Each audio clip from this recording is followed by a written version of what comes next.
কাজল দিলে চোখে, বাবুকে সবাই দেখে আদর করবে শেষে। কাজলে চোখের ক্ষতি হয়, এই কথাটি মিথ্যে নয়। শিশুর গায়ে দিলে লোশন থাকবে তো নরম ভীষণ। গরমে লোশন নয়, লোশন শুধু শীতেই দেয়। প্রতিদিন গোসল না না, বাবুর কিন্তু লাগবে ঠান্ডা।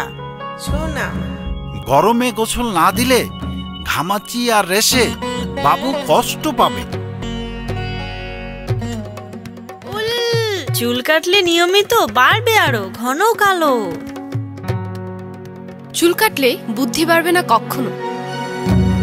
এত পরামর্শে বিভ্রান্ত তো হবেনি, তার চেয়ে আদরের সোনামণির বেড়ে ওঠাকালীন সব ধরনের সমস্যার সমাধানে সঠিক পরামর্শের জন্য ফোন করুন মেরিল বেবির সুপারমম নম্বরে। সুপারমম নাম্বার হলো 0167873766। ফোন করার সময় সকাল 9টা থেকে বিকাল 5টা, প্রতি রবি থেকে বৃহস্পতিবার। Presented by Meril baby.